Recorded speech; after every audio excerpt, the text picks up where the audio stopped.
Assalamualaikum warahmatullahi wabarakatuh.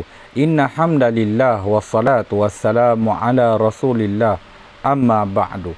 InsyaAllah Pendidikan Islam tahun 3 Bab Sirah Unit 1 di bawah tajuk Wahyu Teragung.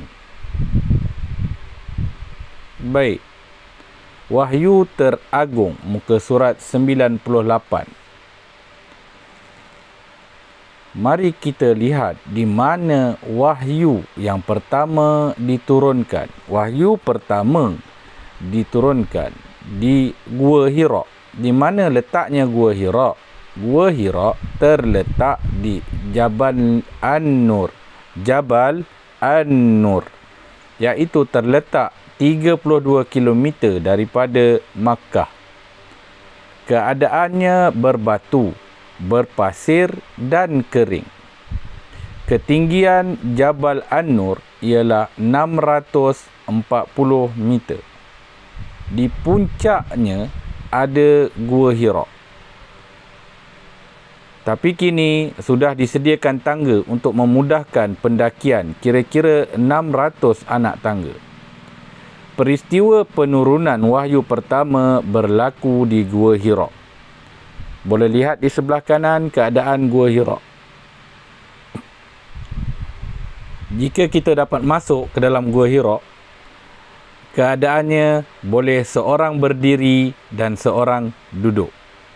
Ini adalah gua yang di mana turunnya surah Al-Alaq. Wahyu pertama surah Al-Alaq. Baik, sekarang baca dan fikirkan. Fakta Nabi Muhammad sallallahu alaihi wasallam mendaki Jabal Nur. Nabi Muhammad sallallahu alaihi wasallam ke Jabal Nur untuk beribadah. Baginda tetap bersabar walaupun pendakiannya mencabar.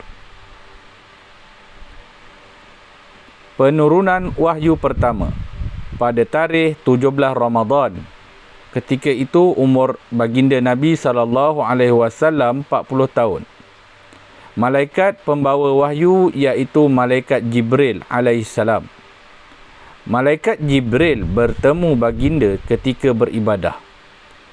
Jibril meminta Nabi membaca, tetapi baginda tidak tahu membaca. Lalu Jibril memeluk Nabi dengan kuat dan menyuruh membaca semula. Nabi tetap berkata, baginda tidak tahu membaca. Selepas 3 kali meminta baginda membaca dan memeluknya, Jibril mengajarkan baginda surah Al-Alaq ayat 1 hingga 5. Peristiwa selepas penurunan wahyu. Baginda pulang bertemu isterinya, Khadijah radhiyallahu anha, dalam keadaan menggigil. Sayyidatina Khadijah menyelimutkan baginda dan menenangkannya.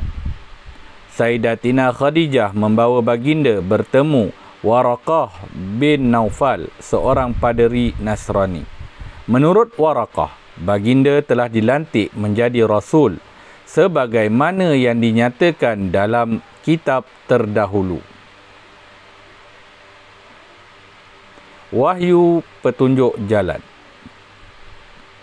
Surah yang diturunkan ialah surah Al-Alaq.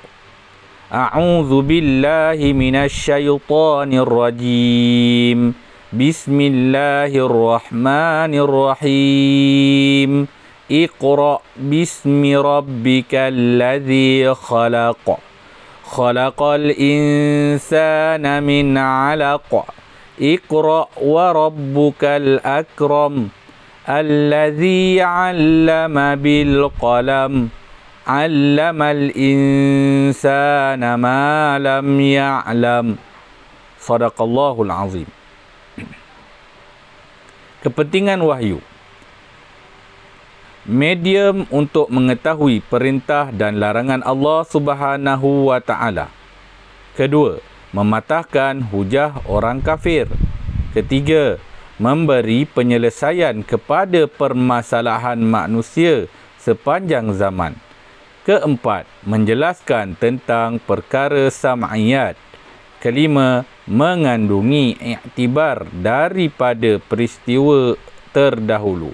Apa yang dimaksudkan dengan sam'iyat? Sam'iyat ialah sesuatu yang tidak dapat digambarkan dengan akal dan panca indera manusia.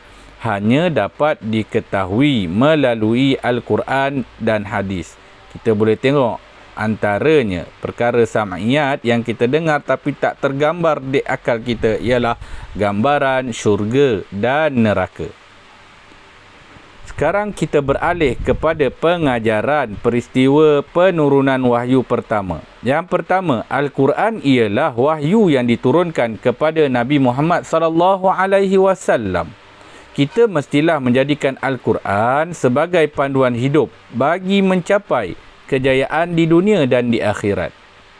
Kedua, Nabi SAW gigih mendaki Jabal Nur untuk ke Gua Hira.